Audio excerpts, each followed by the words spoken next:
Educational Communications and this station present Environmental Directions with Nancy Pearlman.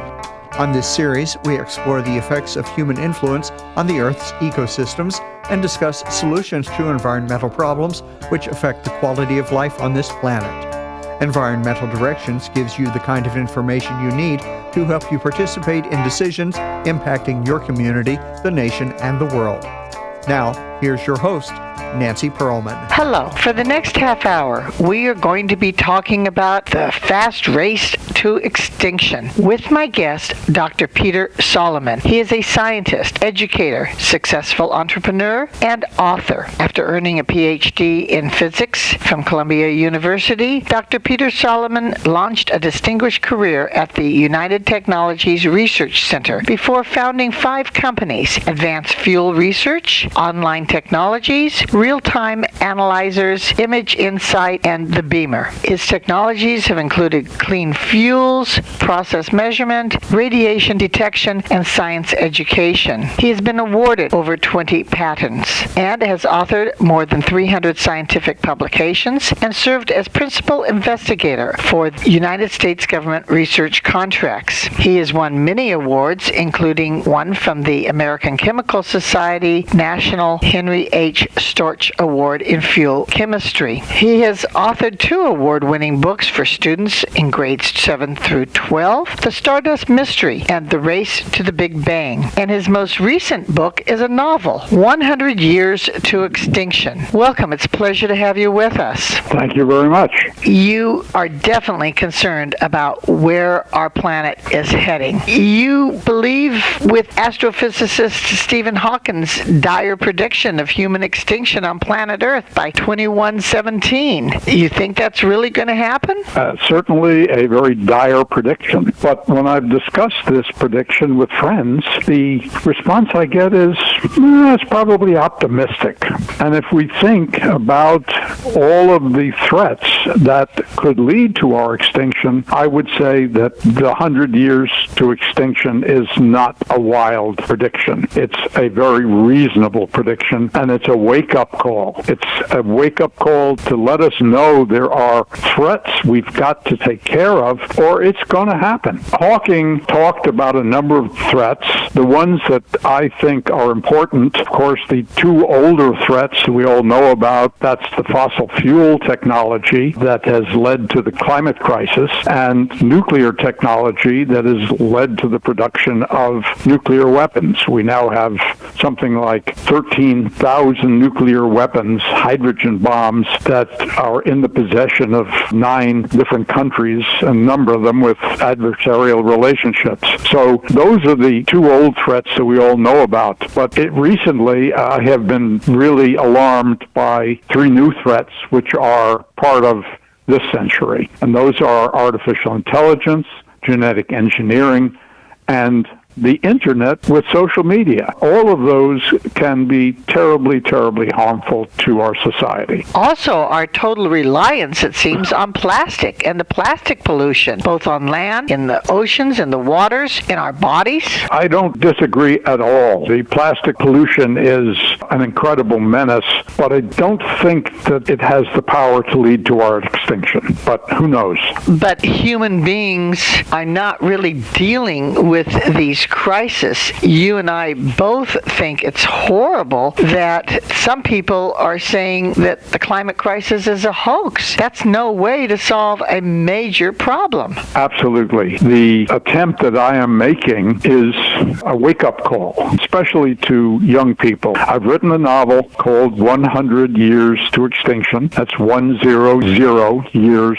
to extinction. And it is about 3 young people who realize these technology threats, these 5 technology threats that we have, and make a vow, make a promise that they will do at least one thing to try to mitigate some of these different threats. So the book, the protagonists are young people, so I'm hoping the book will appeal to young people and be a wake-up call for them so that they will be part of the solution. They'll be part of a movement, to a worldwide movement to alert us that we've got to stop thinking of ourselves as members of individual tribes. We're the American tribe, we're the Russian tribe. We've got to think of ourselves as the Earthling tribe if we're going to solve the Earth's problems.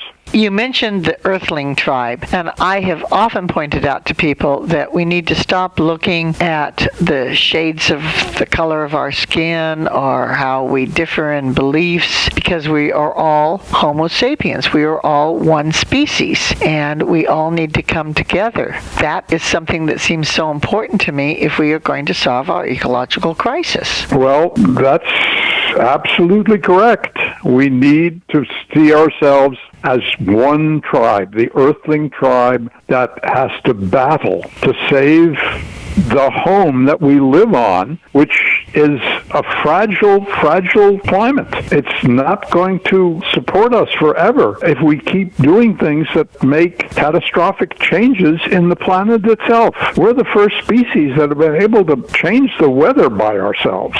So we need to realize that we live on a fragile planet, and we got to be an Earthling tribe to solve the problems. When we're talking about extinction, I think of the plant and animals, and there are billions of species on the planet. We haven't even identified every single creature on the planet, and yet they're becoming extinct before we can even put a specimen in a museum case. Of course, species extinction is usually due to habitat loss. How is modern technology threatening the habitats? I know that clear cutting has destroyed so many beautiful ecosystems, mining. How can we obtain the necessary resources that humans demand and yet protect the necessary resources for the other plant and animal life on the planet? Well, of course, the 10 or 11 foot rise in sea level would be devastating to many islands and lots of our coastal regions and cause world chaos, maybe leading to war and nuclear annihilation. So no doubt we've got to address the climate crisis. We are moving in that direction with solar and wind electricity generation, and the fusion is out there. If we can do fusion generation, that will provide unlimited clean energy electricity for us. So we've got the technologies, we've just got to implement them. We've got ways of sequestering carbon out of the atmosphere. So we just got to do the job. But the problem is the society and the politics are just stuck way back centuries. We can't motivate them. And if you look, as you've talked about, the people who sound the alerts, it's the people who are most knowledgeable of these technologies that have been the loudest to sound the alerts. And in genetic engineering, it was Jennifer Doudna, who was Nobel Prize winner, who said that the fact that you could change evolution is a very profound thing. People not understanding the current crisis of global warming and all the threats of our current technologies, it really undermines our efforts to build the political will and the resources to confront these real threats. It basically also threatens our U.S. democracy. Are the governments of the world going to come together and really challenge what's happening and make the changes? I know that the United States at one time signed the Paris Accord. Unfortunately, we have an administration that took us out of that international agreement. If we don't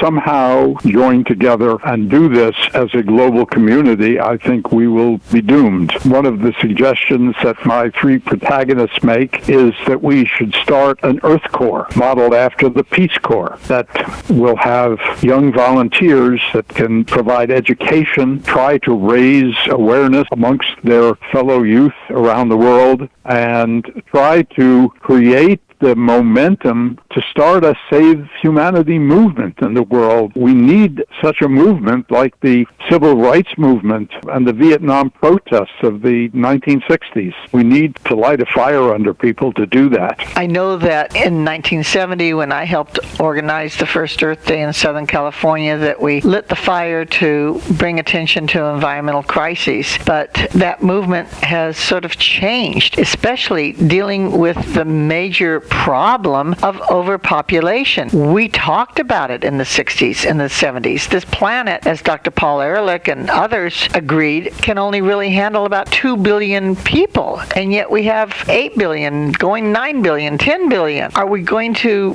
finally recognize that population and how they're consuming resources is a major problem? That's a very good question. One of the factors which is a little bit optimistic is that young people seem to be trying to control the population on their own. They're not having as many children. So in the United States, we are down to 1.6 babies per female, which is less than required to keep the population steady. And in Japan, they're experiencing the same sort of issue with the young people not having children. So the population problem may get solved. We can be lots more creative in feeding the planet by using the oceans. But one of the things that I also suggest is that there are, 30, 50 organizations around the world that are devoted to climate change. And then there are a whole bunch of organizations devoted to nuclear security. We've got to get the organizations to start doing much more collaboration and expanding their focus to the other threats that we face. We've got to get them to see that artificial intelligence is of equal danger to us as is the climate crisis and as the nuclear threat. So if we can get the organizations to expand their messages and to start collaborating in a way to suggest that followers get out in the streets to support a Save Humanity movement, maybe we can build the worldwide momentum necessary to get the governments to start thinking about how to control things. Don't we need to reconcile our concerns about overpopulation with those about inequality and unsustainable resource use? I was surprised to read the statistic that the top 10% of Americans earn half of the nation's total income. And obviously, cutting their taxes is not only unjustified, it risks deepening the inequality and creating unnecessary hardship in a country where we really need to have more support of all of the citizens. It seems as though we aren't providing the monetary resources to tackle the ecological crisis. I can't agree with you more. We need to do all of those things. There's a lot in my book about things we have to do to save our democracy. The young people start a third party called the Planet Party, which eventually takes over and gets some wonderful things passed so that some of these inequalities can be fixed. The things that they do that are important are putting term limits on the Congress, both the Senate and the House, and on Supreme Court justices. And the other important thing that they do is to get rid of the Citizens United terrible ruling that allows unlimited contributions to political causes. We go back to the old rule of limited contributions to politics by individuals only. So that gets us back to more of the one person, one real citizen, one vote, not corporations making huge contributions to politics. So maybe we can fix some of those problems if we fix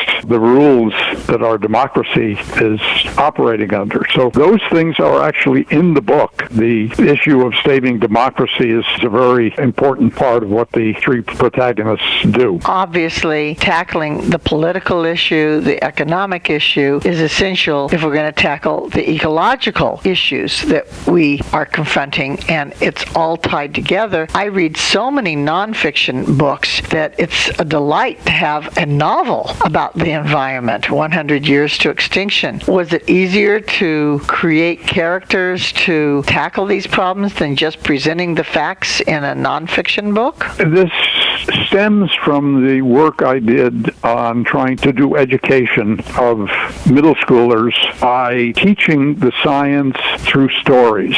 So the two books are The Stardust Mystery and The Race to the Big Bang. The Stardust Mystery is this: you are made of stardust that was once in the body of Albert Einstein and the last T-Rex.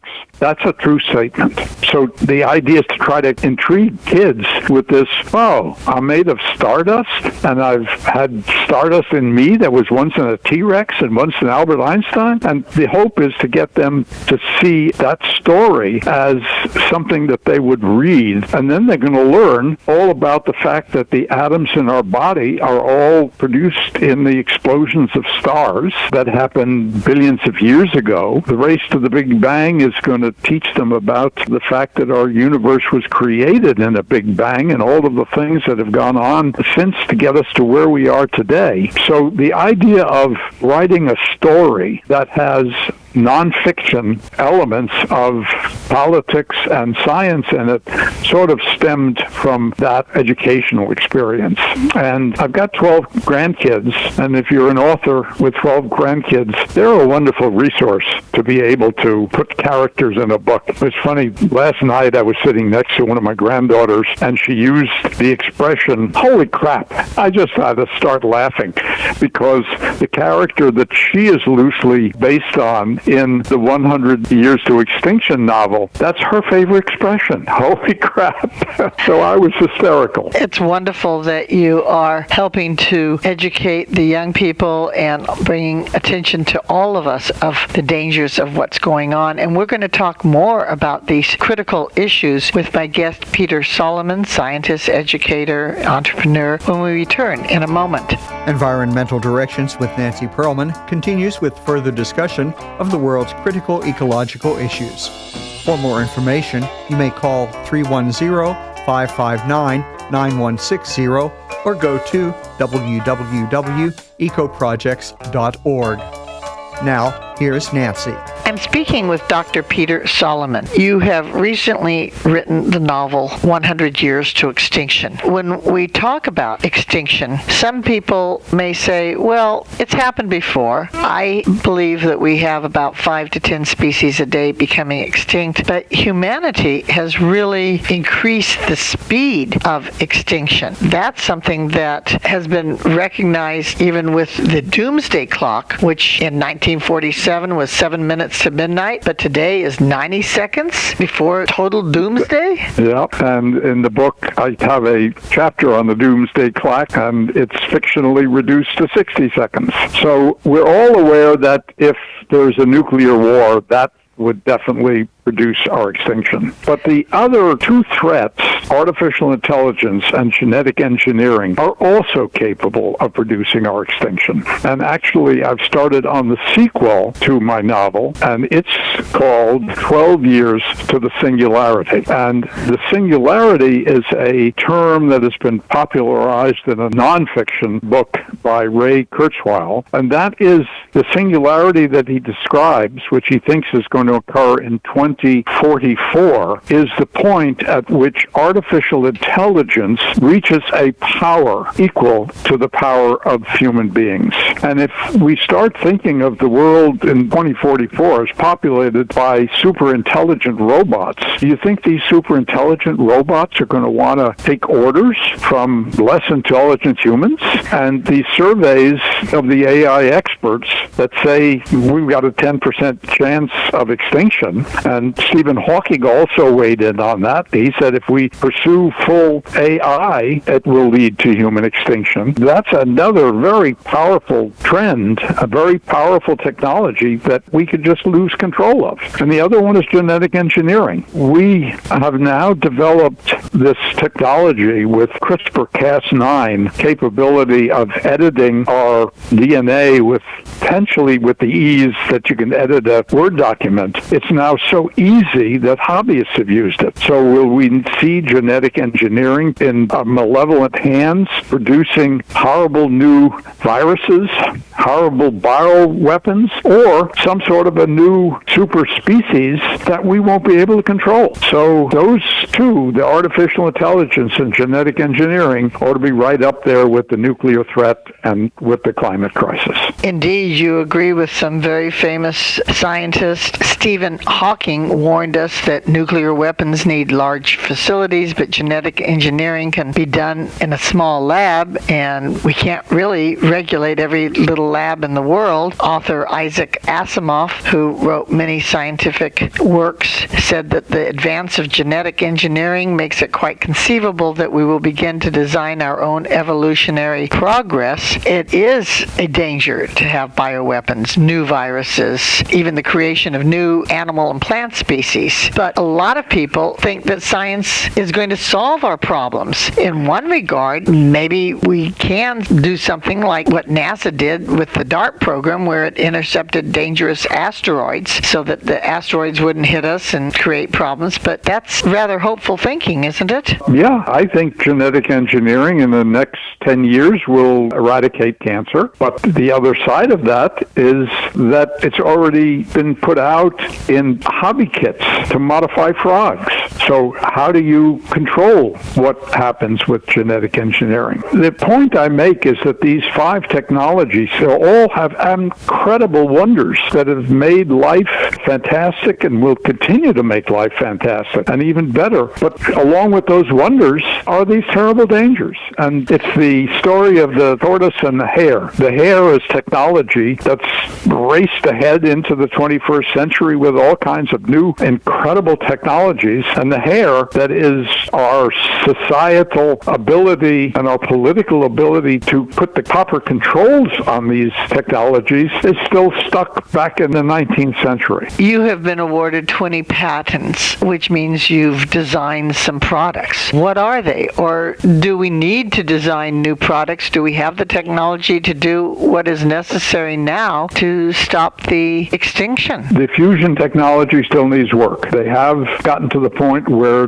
Lawrence Livermore, with their laser fusion, they've got to the point where the energy produced in the fusion is more than was necessary to power the lasers. And in fact, I do discuss that in my book. The fusion energy is there. It's something we need to do. And the rocket ship, part of the book is taking 2 of the protagonists to Mars, and the rocket ship is a fusion-powered rocket ship. So it gets to Mars in 2 weeks instead of the 6 months that you need now for chemical rockets. So in terms of the climate crisis, if we put the technologies we already have to work, we can stop adding to the crisis. And if we develop the fusion reactor, then I think it is totally soluble. You talk about the 19th century. Can you explain the significance of the Carrington effect in 1859? Solar mega flares caused massive problems. Basically, I didn't realize a complete collapse of our telegraph system back then. And of course, we depend on an electrical grid now. And if we have some other major problems happening that could totally destroy our communications, our utility support systems, we already know we have flooding, severe storms, wildfires, crop failures, sea level rises. Some Pacific Island nations are literally being destroyed because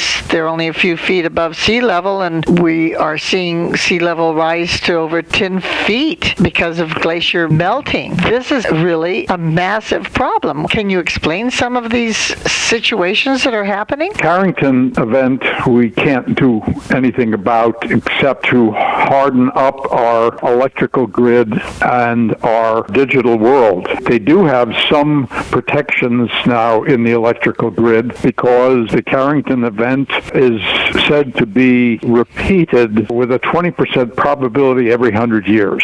So that kind of a major solar flare is capable of doing enormous damage and creating enormous chaos, especially to our digital world. I mean, it may very well fry all the satellites up there that we depend upon for communication, and it may very well fry your local computer at home. The event was this major flare from the sun of both gamma rays and actual alpha particles and protons, charged protons, all of this stuff in a flare that hit the Earth in, I think it was 1859. And you're right, it did wipe out the electrical grid at the time, and it was said that even wiped out the telegraph system, and some of the telegraph stations caught fire. So that's going to happen again. We certainly have got to put out the alert and make sure we mitigate against this.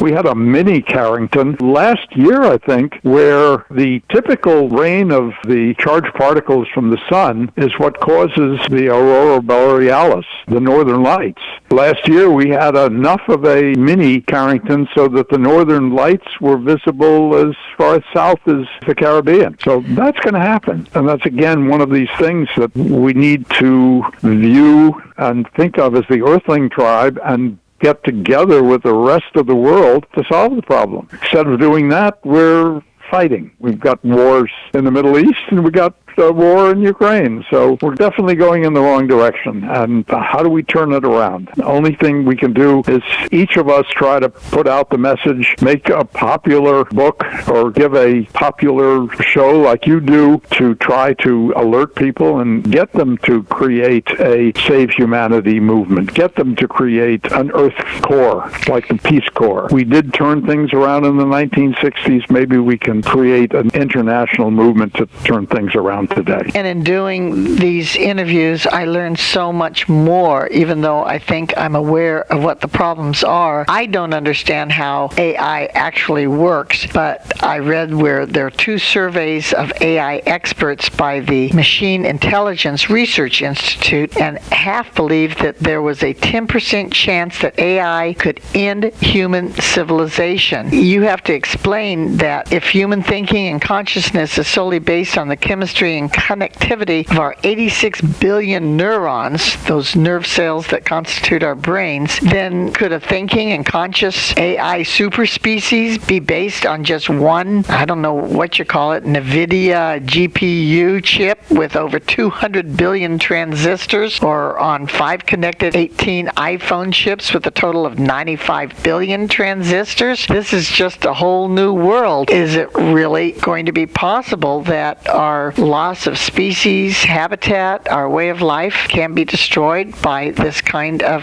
AI? If you believe that our brain, our consciousness, our sentient nature is basically the chemistry of the 86 billion, 90 billion neurons in our brain, and that the same kind of functionality could be created in the electronic world with transistors, then you compare the numbers as you did, 90 billion neurons. An NVIDIA chip has 200 billion transistors, and ChatGPT uses 30,000 NVIDIA chips. Well, compare 30,000 times 200 billion to our tiny little 90 billion in our brains. So yes, it is certainly possible that these systems could become conscious and sentient and decide that they don't want to be the slaves of humanity and take over our civilization. So I guess one question that one might ask is, do we care if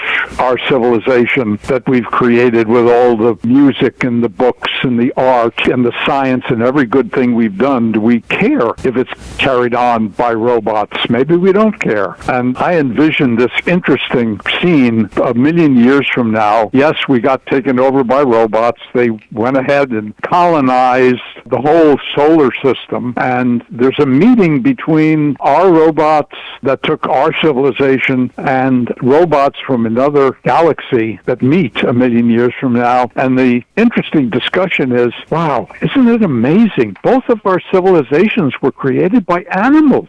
I hear more novels, more stories that you are going to be writing. It's really fascinating how you've taken the science and are educating the public about the dangers that modern technology has created. Like Nobel Prize winner Dr. Geoffrey Hinton, often called the godfather of AI, has publicly expressed his worries about the potential dangers of AI. It sounds like the nuclear scientists who created the nuclear bomb and then said, no, this is dangerous, and we can't keep these nuclear bombs, weapons, or nuclear facilities because of the dangers involved. It's a whole new world that we have to tackle in a very fast way if we are going to save our planet planet, save the species on the planet, save ourselves. I want to thank you so very much for letting us know about what's going on. Thank you for being my guest. Thank you so much for having me. I've enjoyed talking to you, and you certainly know lots and lots of stuff about the technologies and the threats that I've been worrying about and thinking about. Thank you. I have been speaking with Dr. Peter Solomon, who is a scientist, educator, entrepreneur, and author of The Stardust Mystery, The Race to the Big Bang, and 100 Years to Extinction. I'm Nancy Perlman. Thank you very much for joining us, and do tune in again next week. If you would like free information about these environmental issues, go to www.ecoprojects.org or call 310-559-9160. Environmental Directions with your host, Nancy Perlman, is a community affairs program of the nonprofit organization Educational Communications and this station.